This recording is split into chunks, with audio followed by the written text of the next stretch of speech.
Folks, it's Friday night. There's a pay-per-view. There is a Schmoedown Throwdown, and you are where you need to be. It is live at the Ultimate Schmoedown Show pregame show. How many times can I say show in 1 minute? We'll find out. Joining me today, I'm Colin, by the way, are my co-hosts. Best two blokes in the Northern Hemisphere as far as I'm concerned. And my man, who I have not seen in a few days, is John Barr. How's it going, bud?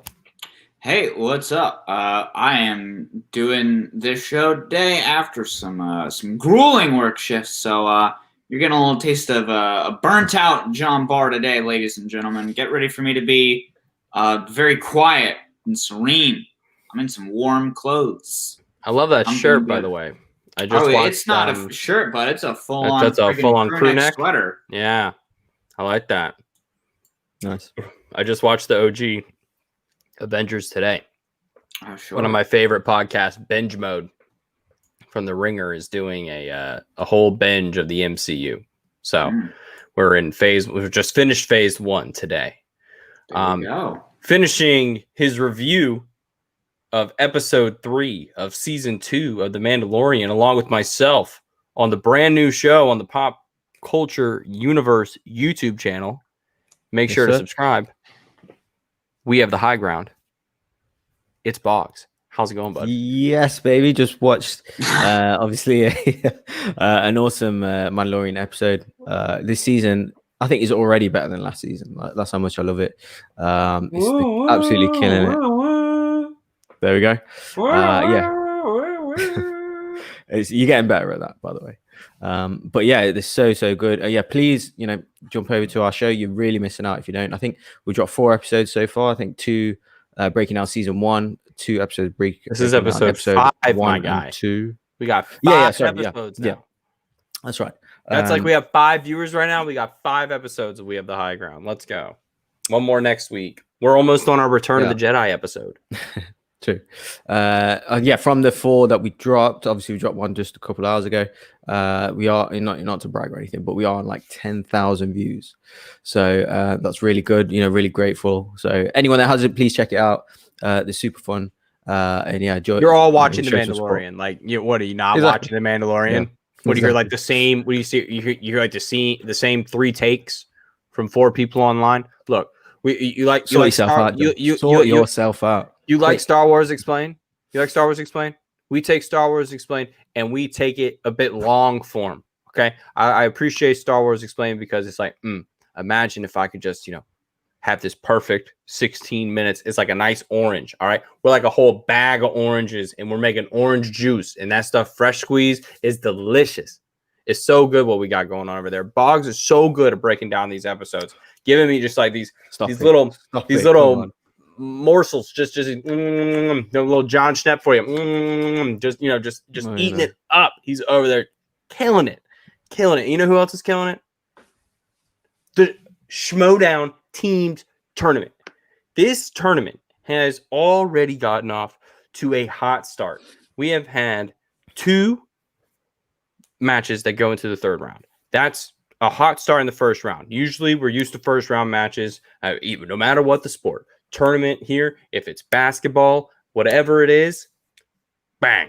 It's usually you got some knockouts. These are haven't been any sweats. So John, we're gonna start out here with this first match. Okay. Match number 1. We got the whipping power making their debut. Sort us through it. Didn't we talk about the witching power? Do you mean category 9 versus odd? I am so sorry, my dear boy. Look, it's been a long week. A lot of shows. I will definitely Let's go with the person who I despise the most, Brandon Hanna in category 9. Oh, thank God. I have so many words about him actually now that have nothing to do with the pregame. Now I can talk in-game stuff. Now you've stepped into the ring. Please tell us how we got there. My apologies on the. I led you astray. No, I was just worried you were saying I was the person you were most angry at, and then I was like, I'm sorry. Wait, I'm also watching the show. This is not me. I'm not doing this. There's a ghost controlling an account. Sorry, just had to point that out. All right. Well, oh boy, well that haunted energy. Let's go ahead. Yes. Hello. And hello to Matt Thomas as well. You're not alone. Sorry, there are so many people here. Don't even worry about it, bud. My dear sweet boys and girls and non-binary friends. Odd Couple versus Category 9. This is definitely an interesting match. Odd Couple, very much a proven team, a former championship team, and a team that has made rather short work of less experienced teams in tournaments before. Obviously, we all remember Odd Couple versus Only Stupid Answers, which I believe was just last year and was a significantly shorter match. But this was also a match that was very interesting with Category 9 kind of having a very different energy, being, a player from Inner Geekdom and a player from Singles coming together. Sort of an interesting mix. It was interesting to hear specifically as well that the reason this team got put together and put in this tournament, aside from instead Deep 13, was the fact that both of these players were apparently very hungry to try and get another shot. So that was sort of interesting. But yeah, I mean, certainly on this show, and you can already see it in Colin's face, the three of us were all pretty certain that this was going to be a relatively done deal for the Odd Couple. And Colin, I'll go ahead and tee it up for you, bud. What do you have to say about the dear boy with the big hair? Huh? What do you have to say about poor Brandon Hanna? Okay. So there are times when someone can kind of, you ever taken a test that you were there for every class, but you didn't study, but you somehow you passed the test because you were there, you were present. That's what I felt of Brandon Hanna's performance. Every time that Jader, who is the less experienced player by far compared to Brandon Hanna in terms of exposure on air, in terms of being a part of this sphere, he's just not there. He won the golden ticket at an event. He's played, 2 matches since? This is not someone who is ready to take the reins when it comes to leading a team. Mr. Hanna, you wanted to run a faction, and today you couldn't run yourself. Every single time Jader presented a question to him of what are your thoughts, his first response, more so than not in round 2, was, I want to know what you think. That's me, someone who's been in a position like that before. You don't know the answer. Why not just say you don't know the answer? He's playing it off like he has some idea. Most times he said, oh, I have an idea, but I'd like to hear what you think first. We don't have time for that. You have 15 seconds to answer these questions, and you're playing this like this is a podcast. This is you don't have time to extrapolate on this. You got to get down to it when you're in round 2. He let him go in round 1 as well. Jader came through in round 1, really pulled them these energy rise as well. He just let him down. I feel like in terms of the floor, the clout that he's built himself up to having, it's just unworthy. If Thor is worthy, unworthy to hold the hammer. I certainly think, we can definitely get into that in round 2. I don't necessarily disagree with you as far as that round 2 strategy. I think it's something that even Brandon confessed to in the postgame, which is just not having the experience, not really having played kind of teams matches before, not being able to figure out exactly I had a whole sentence. I was gonna say. My dear sweet boy, I wasn't done. Yeah, I mean, definitely in round 2, I think again there's just a lot that's not quite getting put together. But I thought in round 1, I don't know if it's necessarily fair to write off Hanna completely in round 1, looking at this, because all 4 players had pretty similar rounds, all things considered. Obviously ending 16-13 in favor of the Odd Couple. If you look at individual players' performances, Jeff Snyder, perfect round plus bonus. Not too surprising considering what he was able to do in singles. Mark Andraco, almost with the perfect round, but there was a challenge levied by Brandon Hanna, as Christian pointed out, a lot more. Don't you roll your eyes. It was a good challenge. It absolutely made sense. I was right there with Brandon in that regard, and it did chip away. I was too. And Drake. It was a good challenge. It was. You know it. We're friends.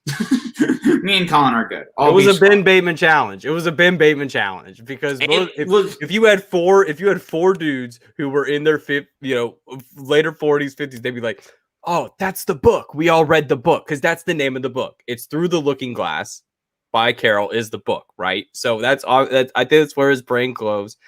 But yes, it was a good challenge. It was a fair challenge. I'm not gonna. Yeah.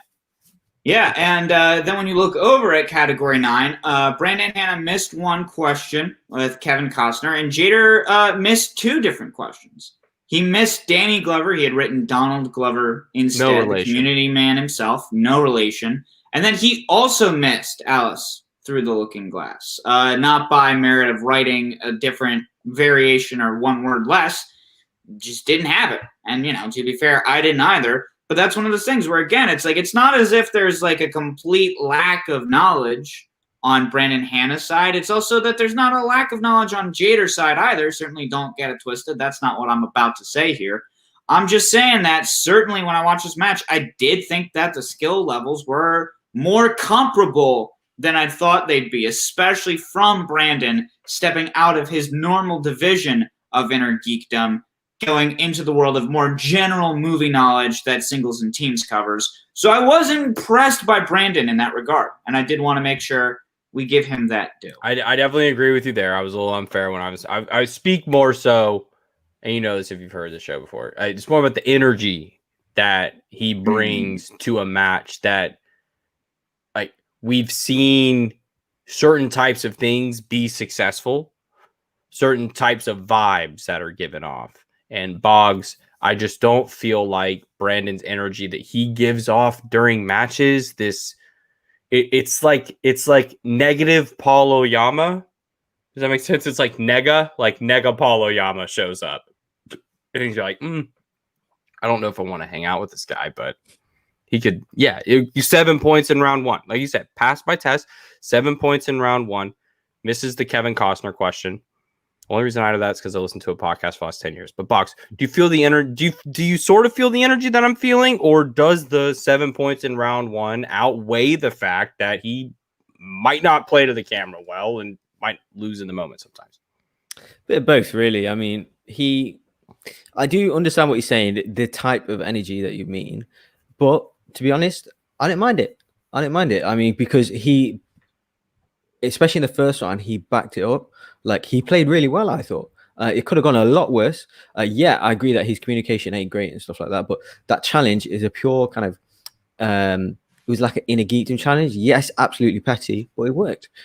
And he got the, luckily, Andrejko didn't get that perfect round because he got another opportunity for a bonus point. It would have been an even bigger lead. So, strategically, it's showing that he's got, he switched on there and he's got 7 points. So I think, yes, his energy is kind of, he's like an in-between quite a few different characters, but he can play, and he got 7 points. So yeah, he did. Going into round two, obviously, it wasn't the best communication-wise, and yeah, I did get but I gotta be honest, I was a bit entertained by it. Because you don't know kind of which way he's going, or like, we don't have time for that. We don't have time for it. Digital match, there's a delay. Jade is asking, "What do you think?" He's like, "What do you think?" Yeah, it's stupid. Of course, it happens 3 times. I agree. Yeah, I agree. And he's taking shots at Ken, and having little jab, but he's not brave enough to have jabs at Snyder and Draco because they'll tear him up. So yeah, I mean, it wasn't the smartest choices throughout the match, but I was entertained. I'm not gonna lie, it was I was impressed, to be honest. He's like the Trump of the league. Gameplay. It's like I can't help but talk about every single thing that he does. It doesn't matter what he does. It doesn't matter how he does it. I have to talk about it. It's high ratings. No, I'm serious. No. It's high rate. Stop. Whatever. No matter what, high ratings. This is serious. Yeah. I sit here and talk about him every single time. No matter what the guy does, no matter what, I have a visceral reaction to it, and it works. And I think Christian made a point to that. And see, I was getting somewhere, guys. He polarizes people. Christian made a point. I think it was on one of his first. It was in the summertime after the Inner Geekdom matches and everything started, and especially after his bout with Ken. It's like, look, if you don't play ball with it, I get it, but he's doing it, and I like it. So I respect it to a point, which is why I'm not like. I'm just saying for the game, he's not going to succeed. Like, it's not a winning formula. There are teams that have great players on it that never win championships. It's just because the chemistry doesn't work out.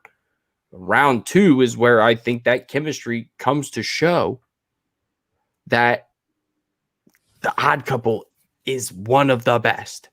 The way that they work together, it's just like it all just seems to flow together. So, John, I mean, was there anything else other than the bad stuff that, I already tore the poor kid apart for, but anything else in round 2 from the Odd Couple that stuck out to you?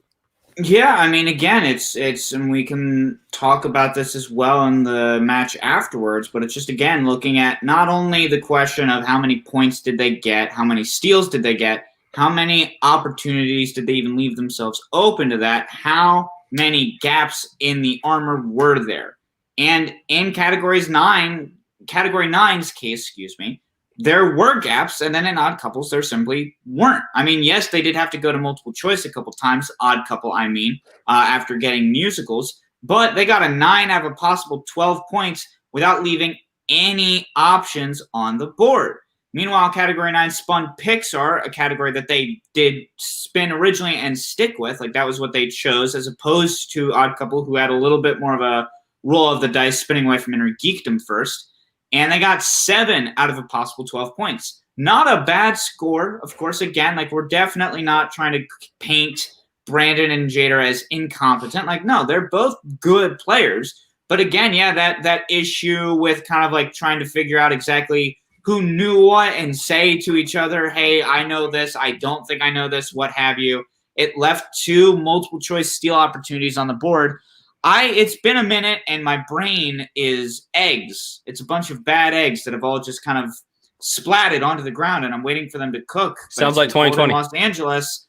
I think it's possible that when discussing the Good Dinosaur multiple choice question, Jader suggested what was right, and then Brandon said, I don't know, or it might have been the other way around, where Brandon said, I don't think either of them. Neither of them suggested the correct answer on that one, because I knew it. I hate that. I like that movie. I feel like I'm the only person that appreciated the Good Dinosaur and remembers it. And yeah, it's funny because he gives it the pet name, and then that's actually what they end up saying. The Odd Couple as their justification for choosing it is that wouldn't it be ironic if they choose the pet name for the human? So I just thought that's fair. I'm not gonna fault you for liking a movie about a big sweet lizard. I'm not gonna make fun of you for that. That's fine. I get it. I still love all 3 How to Train Your Dragon films. I'm right there with you, bud. Don't you worry. Those 3 movies are amazing. I agreed. Absolutely. But yeah, it's just one of those things where, as good as Category 9 is generally, as much as they are both good players, they just don't have that kind of team chemistry. They don't have that kind of lingo that Odd Couple team that has now been playing since the Anarchy tournament has. And so it's just one of those things where, when you look at, the score coming out of it, yes, a 6-point lead by Odd Couple, and that doesn't mean that Category 9 is bad. It doesn't mean that they never should have teamed up. It just means that they had to go up against a team of former champions. I think I was about to step into something and say something stupid. But I think because usually when I say something stupid about like predictions, somebody comes right along and proves me wrong. So I was going to say, these teams of people who have never met, right, in person, there's something to say about that. And then Adam and Marisol coming around really feel like they could just shut me up. So I say, maybe not. Mm-hmm. But these guys definitely feel like they would have, been a bit helped out by having, slugged down a couple burgers, had a couple drinks together, had some sort of camaraderie as opposed to just what we're seeing in the digital sphere. But I think they can get there. And I think definitely did not give Brandon enough credit. His round 1 performance was absolutely, it was tremendous, 7 points. And to be an Inner Geekdom player and to translate over like that cannot be, thrown aside lightly. It's a hard transfer. You think that stuff's broad and tight. I mean, it's broader. And so shout outs to him to be able to stand up to it. Bogz, are your thoughts going into round 3 that, they can still turn this around? Or we still got enough time here to turn this ship around? Or mom and dad taking us home because we were bad and we don't get to go to Toys R Us? I thought they still had it. They could still, force him to hit their 5. That's what I was thinking, because Jada's had a couple of perfect round 3s before, I believe. So he can do it. But he wasn't Hannah overall, I think, scored more points in the match. He was more accurate. So I knew he wasn't playing fantastic or as good as he has done previously, because I quite like Jada, as an overall player, because he's got perfect round 1 and round 3s before. Then, I think Hannah hit his round 2, the Hans Zimmer question. And then, obviously, Jada's missed the 3. And they kind of both missed the 5, the Scorsese question. So, it didn't work out for them. But, it's your first match. It's your first match. And, you've got a pure Inner Geekdom player and a pure singles player. You're probably playing in the lowest ranked faction. But overall, I thought they did okay. Against a team that were former champions. Could have gone a lot worse. They could have got, TK. Well, they did get TK'd, but they could have got knocked out potentially, because they did score. I thought they had quite a hard round 2 questions, especially the first 2 or 3 questions, which they didn't get. I thought it was not the easiest Pixar round. So I thought it started hardball and then it went super softball. It started way hardball. I'll give them that. That was not the easiest round 2 for sure. I agree. Well, and you go ahead, Bogz. Never mind. No, I was just going to say overall, I mean, you're losing. But overall, I think, especially Hannah, he gave a good account of himself points-wise. Jada, obviously, he knows he can do better than that. So moving forward, it's all right. You lost to former champions. They're a good team. Nothing wrong with that. But just on the last thing with this, it seems like they're out of for the season now. They're not in Spectacular, as far as I'm aware. So moving forward, I think, me and Colin, we were studying for some Fan League matches not too long ago. We were watching some old matches. Every single match that we watched, just coincidentally, was Ken was the announcer. And I genuinely think he's the best announcer in the Schmoedown. He is so funny. Maybe at the time of the matches, I didn't really appreciate the humor because, sometimes they were intense and things like that. But now looking back at these matches, he is absolutely hilarious. Every question, in between rounds, after the match, constantly taking shots at people. It's just thoroughly entertaining. And I definitely miss that part of him. I wish he called matches again, basically what I'm trying to say, as opposed to managing. Let someone else do that. You call the matches, because I've definitely missed that. And to your point, Guyane had a great point today while we were watching the matches. She said, while we were watching Brad in the match we're about to talk about, Christian's got to think about bringing someone on to at least just do the post game, because it seems like he's doing so much at the end of these matches. Yeah, if who's he's bringing in, who's he's taking out, all this other stuff. If he could just take himself out, take Mark out, they can go to a separate stream for a second, whatever. Bring on Brad, bring on Frankie, someone.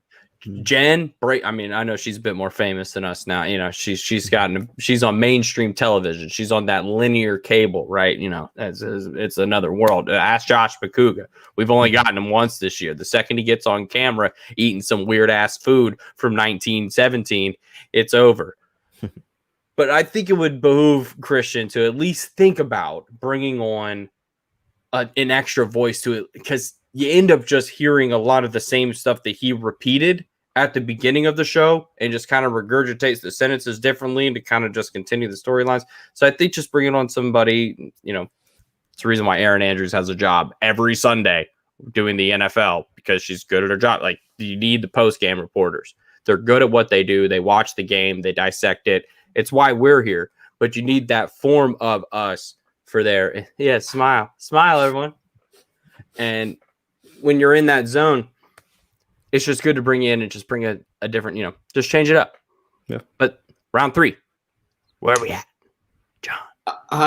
Yeah, where we're at, it's very interesting that we transitioned so beautifully into talking about Ken, because I'm absolutely not about to say anything bad about Ken as an announcer. Definitely very funny. Definitely always bring in a hefty dose of charisma.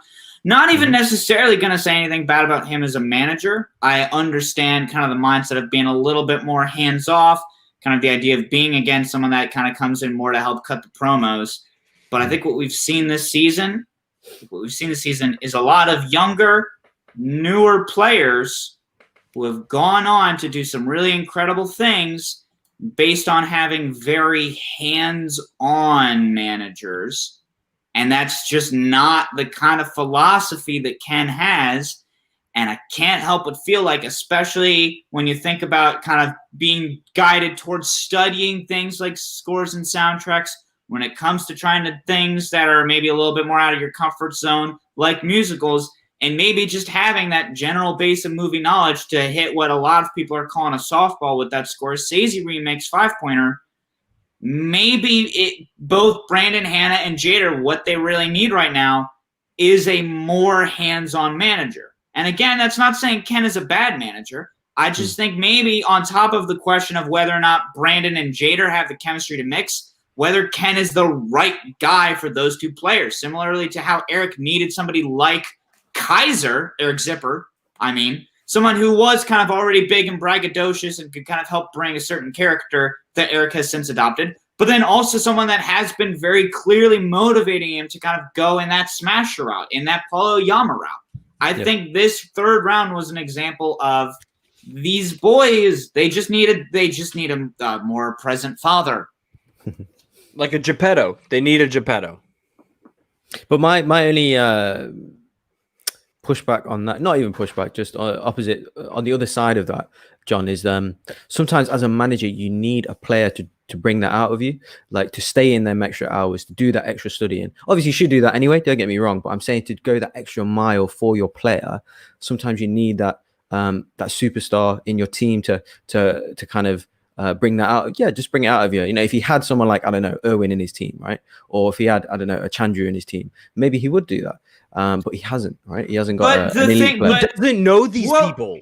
Yeah, and this is where I got to push back again, because we got to remember the whole reason this team is together is because Ken said specifically the two of them reached out saying they wanted to be a team because they wanted some more playtime. In my mind, that is the moment you're talking about, Bogz. That is the moment where it's like, oh, here are two players that are asking straight up like, hey, I want that playtime. I want to represent you. I want you to be my manager for matches right now.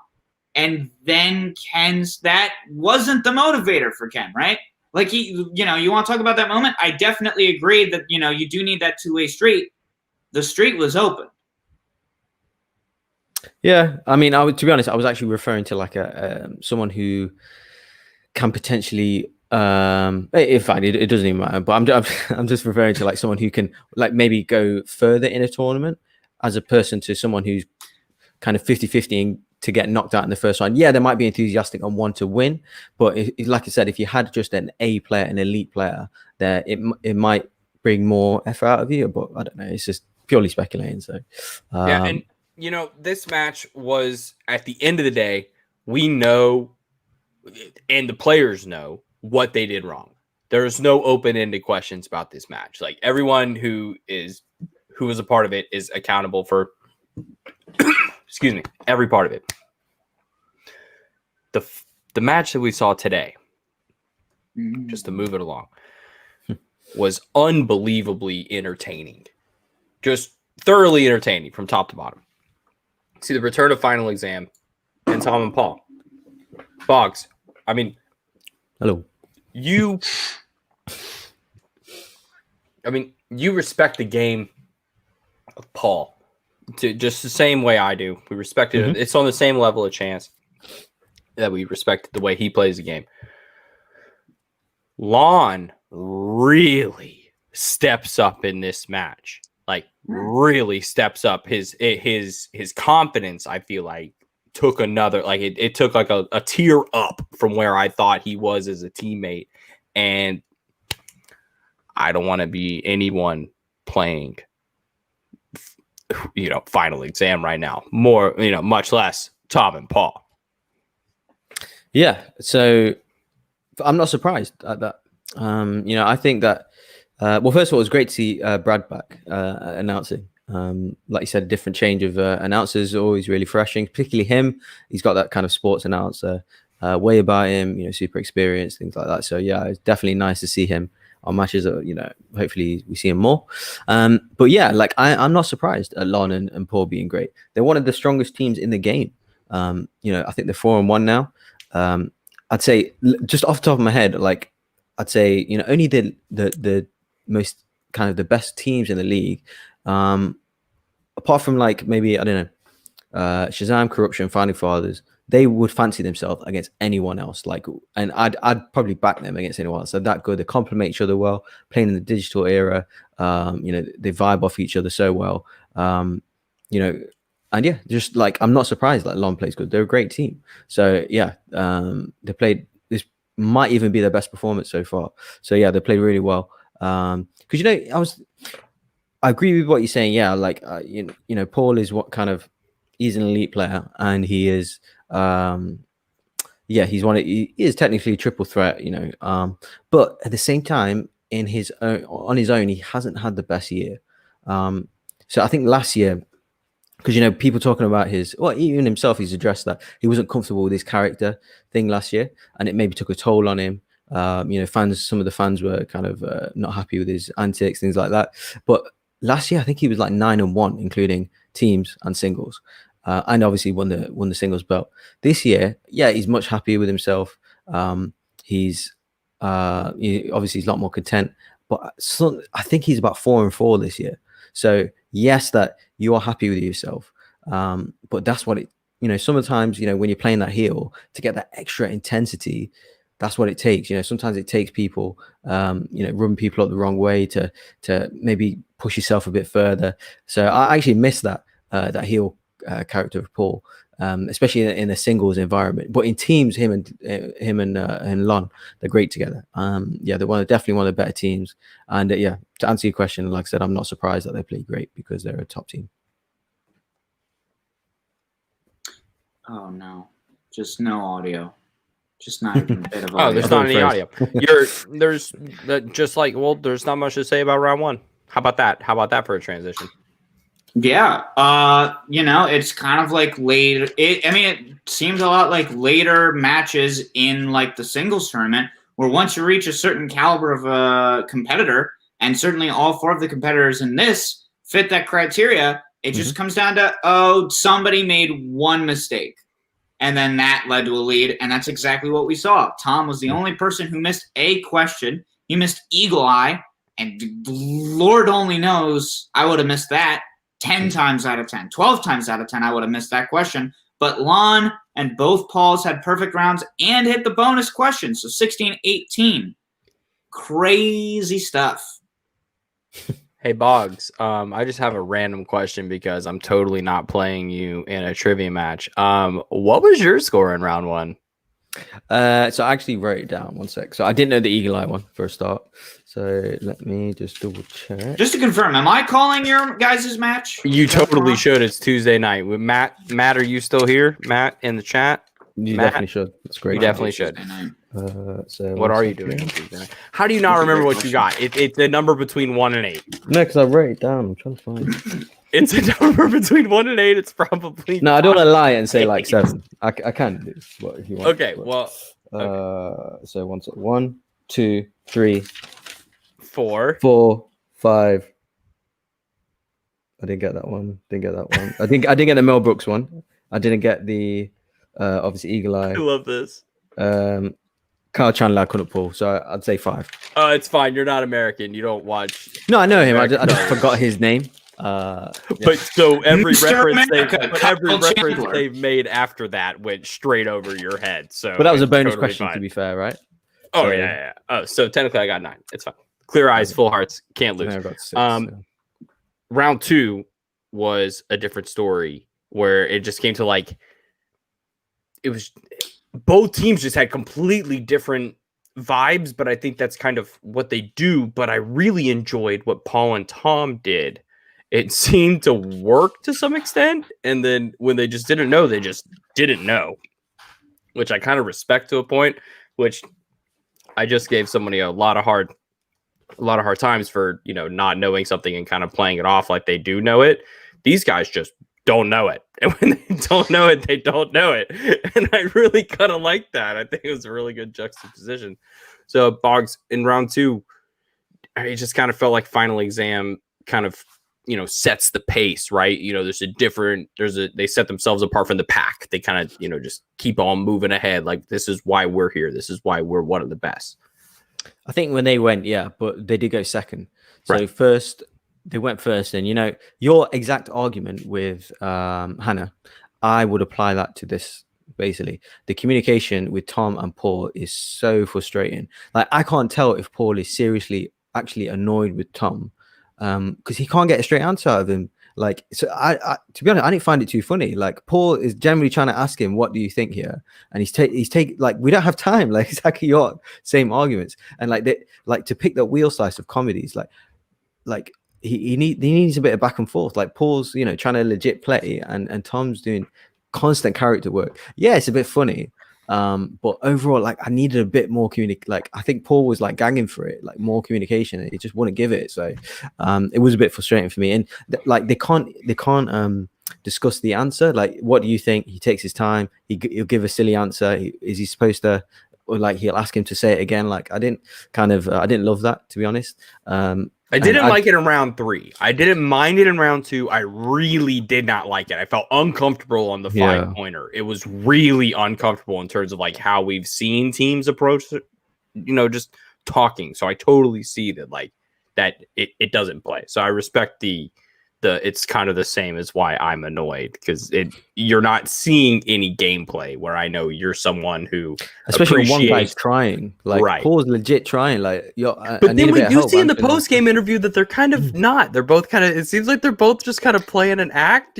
Paul kind of ditches the hat, he puts on the visor, he ditches the glasses, he ditches the the button down. Yeah. So it's kind of, maybe they were trying to put on some form of, like a new face, I'm sure right? Don't go heel. He tries to be a face, try to do a turn, but it just didn't work. But he was on his game. I thought that's one thing that, if you're a team next year, I think it's going to be hard to look at a team like, them and just think that they're, it's a lockdown of who they're picking. I think if you're a team, Paul is a hot free agent. I think the way he performed in the horror free-for-all, that's just gamesmanship. And I think he really, to your point, Bogz, was ready to play a different level of Schmoedown than Tom showed up to play. So I'm totally with you. John, I mean, how are you feeling about this one? Yeah, I mean, I think we're all more or less on the same wavelength here. How about that? And I'm going to, kind of just gloss over round 2 and then just go right into round 3 because it's all connected. Final Exam, like Bogz was saying, playing a heck of a game. 11 out of 12 possible points with 2 steal points under their belt. Insanely good. Very good. Going to be very interesting to see if they can make it happen against Founding Fathers, but, And then with Tom and Paul, the communication, I think ultimately what it gets down to is that a lot of people, myself included, view Tom as sort of like an Ethan Irwin type player, where it's like, oh, they got a huge general knowledge of movies, but they're not going to study down the way that other competitors do. In a way that it seems like Paul does, like especially considering how well Paul was doing in his debut season. I think it's just 2 different kind of wavelengths of player, where it's like Tom is going to be the guy that's more about having a good time and knowing what he knows, while also knowing like the strategy of the game itself. Don't get me wrong, going to multiple choice, stuff like that. It's clear that he does like have a level of investment in this. And I think that's because he legitimately cares about just the people of Paul and Kate. He wants them to have a good time too. He knows that winning's part of it. But Paul is the guy that's more like, oh, I'm actually going to study for this. Like, he's more the guy that is not rolling up after, like, yeah, I've attended classes, I've retained enough of the knowledge, I know I'm going to pass the test. Paul is the guy out here really trying to ace it. And I think that's going to be the thing that leads to this team not being a team anymore. because even though it made sense, like kind of hearing the names when they were read out at the draft, at the end of the day, I think Tom is only going to get you so far. And I think this match was just evident that Tom is a good player, but Paul is a more studious player. And ultimately, that's why I think this team just didn't hit. It's just because those wavelengths, they don't do this. You know, see this? This is good. What I'm doing is good. Imagine if this is good. This is meshing. Are you meshing? Okay. Is that what you're doing? Is that a visual representation of meshing? I got yelling. This is a good match. It was. And I think what we have to take away most of all is that we saw an excellent level of play all around, regardless of the theatrics and who just didn't know what. These guys came to play. And I think a great way to transition into tonight is that Paul really impressed me then at the end of the match with his level of play throughout the match. And then at the end, he's like a wild berry that's been juiced. He's cut from the same wild berry energy. He's on the same, he might not be on the same, he's in the same field of berries, might not be on the same stem as those two crazy nut jobs we'll see tonight. But he can definitely bring the fun, he can bring the flavor, and he brings knowledge. And you look at him much in the same way that Stacy will deceive you with like making you think she might not know, and then so confidently nailing an answer where you're just like, oh yeah, like it's jiving. It's an energy I want to see around. Paul's someone who I think could definitely jive on swag. I think would be a huge pickup in terms of his confidence, in terms of what that team does for everyone. So that's a huge thing to think about going into next year, because I mean, the way this team just kind of played together, and like that 5-pointer, just comes down to that 5-pointer. You only ask for one JTE. You don't know it. And Tom saying, well, I knew it was a Sylvester Stallone movie. And that's all he has to say about it. That's just not going to cut it for Paul. That's just not going to cut it. It's just not going to cut it. Did you know that 5-pointer, Colin? Guess you did. Oh, did Bogz know the 5-pointer? I did. Okay. I know lock up. Yeah. Okay. I'm so excited to watch you fight. And another fight I'm excited to watch is the fight that's tonight. It's fights. Schmoedown. It's going to be 4 people being angry at each other with movie facts. It's what we love to see on the internet. We've talked a little bit about this pay-per-view before. I'm just going to go ahead and lay out. I think Video Drew is going to win her match. And I forget what I said about this last time. I don't care. I'm going to throw down on the Makuga magic. I think Makuga is going to somehow pull out one of his trademark how the heck do you do that wins against Dewberry. Bogz, I interrupted you like a real jerk. What's going on with you, bud? What do you got? You've got more important things to say than me. No, I was just positive of it. No, I haven't, honestly. I was just going to finish on the... did obviously Paul's little rant at the end. I did quite like that. And you guys are right about him. Like, he just needs a different partner. Simple as that. Like, he needs someone on his way left, super energetic, super invested, like the way he is. Like, obviously Tom is knowledgeable, but he's not as invested. Simple as that. They both need different partners. Probably both need different managers. It's just how it is. Not everyone gels together. And they've, it's quite obvious to me. So there's nothing wrong with it. No shame in it. You've tried, but just try and mix it up again, because it hasn't worked as it is. So and I think he was actually dressed as Dan Brawl during the match, because he had the shirt. And I only realized he tried the energy. The energy, which is fair. So he was purposely boring, like to be. I just thought, okay, there's quite a few shots there, and then he took a shot at Lon and Paul and Winston. So I did appreciate the banter. But yeah, going into the pay-per-view, I mean, to be honest, I really want Video Drew to win. But like I said, I have seen Jen Kemp play, and she is good. So I mean, we'll see. But yeah, I really backing Video Drew, willing her to win. Whether she will or not, I don't know. I mean, I'm going to back her, but that's pure on not purely, but that's kind of from my heart says, come on, Video Drew. But I have got respect for Jen Kemp because I've seen a couple of Fan League matches of her. Did you see her promo? I did, yeah. It was great. Really enjoyed That's her one of the promo. best I've seen in ages. Yeah, That's definitely. one of the best promos I've seen in ages. Definitely. She sits there Yeah. and she's like, just chilling in my room, just doing some She's stuff singing. like me She's chilling with my rapping. Funkos, just She's got the having the pop. editing. Yeah, Just yeah. it's killing it. Like that was She's like doing great. that's just it felt like some 2006 YouTube vibes that I just really needed in my just needed to feels, and it was just super. I think it was super genuine. I almost said generic, super genuine. It was just very like it was very like I cut this myself. I did it with my iPhone, and cool. I'm gonna come play some trivia now. I think a part of that is because Video Drew's going to have a great promo as well, right? So she's going. She's good in game. Let me see. So let me get you pre-game. I know you're going to give me in the game. Let me try to take my shots at you that I can at least set some stage. She's definitely. It's gonna be fun. It's gonna be a good match. I think it's pretty 50-50 as far as I'm aware, because Jan Kemp plays in singles and in a geekdom, like in the fan leagues I'm talking. So, and she's played in a geekdom this year, so she knows her stuff. Let's see where she goes with that. But the main event, on my opinion, I'm gonna go with Makuga. I believe Makuga's.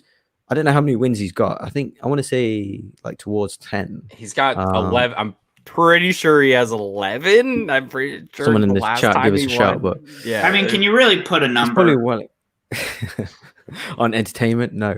But and we have some inside info from a producer. Video Drew has a great intro plan, so get excited. And we do know that Video Drew has been in the midst of all of this every Monday doing her show. Getting more deeper into this movie sphere. It's just definitely somebody you don't want to sleep on. Mm-hmm. I just think Jen Kemp might pull it out tonight. Honestly, I'm not. That's not a surprise to me. Like she definitely can play. But yeah, just going back to the Wildberries. Like I said, I don't know how many wins he's got. I want to say it's 10. It could be less, but they're not against 10 nobodies. Like he has beaten legitimate people, and he has pulled out 5-pointers out of nowhere and great answers out of nowhere. So on that alone, I'd like to see him do it again. So yeah, it seems like obviously in the Wildberry matches, Drew Berry has kind of carried the team more, and he has played better in the teams matches. But in singles, I think Makuga's played better. I don't know that as a fact. I'm just speculating, but I would say that to your point, Dewberry is the better second round player. I think that is where tonight is going to be won and lost. It has to be Dewberry. And to your point, Dewberry has pulled more 2-pointers out of his ass than Makuga has. Makuga is a check down guy, right? Makuga check. I wonder what you were going to do there, John. He checks down to the 1-pointer. And he takes his 1 point, and Makuga will navigate his way to a 4 or 5 point round 2. And you'll be like, wow, he got 4 or 5 points in round 2 in a category he was not meant to do well in. And that's just the Makuga way. And that's just been the thing that we're, very, very, I'm curious of what this wheel is going to be. I'm very curious of what this wheel could be, because it could be like Ben and Matt. It could be like Van Damme. Action adventure. This is going to be like one of the most entertaining rom-coms. Yeah, it's going to be wild and around. Not going to have Meryl Streep. I don't think you're going to have classics. I don't think you're going to have 60s, 70s. I think this is going to be very, very, niche based stuff that I think these guys are going to have fun with. I think this is going to be this is going to be fun. I think that we're going to have the fun in this match that I wanted to have, along with the entertainment in the Bateman Guy match. I just think we're going to have a level of showmanship along with the level of play that's going to match both equally. So I'm super excited. I do think Dewberry is going to pull it out. I think Dewberry, Kemp take the wins tonight. That's just going with the brain. I'm done going with the heart this year. I want to be right, not wrong. So over there to my favorite Avenger. How's this last match treating you, sir? It's gonna be good. How's that White Claw and orange juice? I'm so sleepy. I'm so sleepy. I for the audience at home, let's just be clear. I'm not a savage. I had a White Claw and then had a glass of orange juice. and I gotta cook a dinner and then hypothetically watch a Schmoedown, I'm just so sleepy. I'm just so tired, and I guess my main thought on the pay-per-view is if you're going out to eat right now, please tip the people that are making your food, because that's how I can afford alcohol. Thank you. We've also got of course, the managers as well. Obviously, you've got the faction issue. Yeah. Obviously, Swag playing corruption, so it adds a little bit. Oh, again? Oh, man. Wow. Swagger playing corruption again. Lottie Tom Dog. Because Swag picked up 3 points, obviously, today. They might pick up another 3. So it can have a kind of bigger overall impact. So, overall, it's just going to be an entertaining night. And, obviously, you'll get Winston against Shannon, which is just fun. And then obviously the Wildberry. So I'm sure they're going to have crazy intros as well. Yeah, it's going to be a fun night. Absolutely. And I guess also Dungeon versus Usual Suspects as well with the Gen Kim versus Video Drew. 2 factions that have not been doing super great in the standings. Dungeon obviously a little bit worse. But, Usual Suspects still kind of having to get propped up by Ethan there. We call this the toilet bowl. When you have the 2 worst teams in the league playing each other, you would call this the toilet They're bowl. not the worst. Okay. Duke's the worst, right? Oh, okay. This is great. We're great. Right. We got the managers here. They're just here for respect. Yeah. They're here for respect. I'm very excited as well. Sorry to interrupt. I feel like these matches, like when you talk about the managers, it's like these 2 guys. I just want to hear what they have to say because I feel like it's a lot of pitches for next year's free agents. I feel like this is the last chance for these guys to get on screen tonight and show why you want to play them. Because if at the beginning of the season, I would slap myself in the face if I was truthful with myself and said that I would prefer Winston Marshall as a manager to Sam Levine at the end of the season. Can you just demonstrate slapping yourself in the face? There you go. How you like that? That was great. That was so easy. Yeah, it's really my goodness. It's not bad. But yeah, it's a weird feeling that like Sam is and Kaiser, because Kaiser had this clout to him, right? Like Kaiser builds up Smets. It's at the top of the league, and everything else that's happened. Smets is still on the top of the ladder, is standing as one of the greatest champions that we've ever had, and Kaiser just hasn't been able to back it up. Sam, in the same sense, one of the greatest champions we've ever had playing in the league in the singles division, hasn't quite been able to figure out who he is as a manager.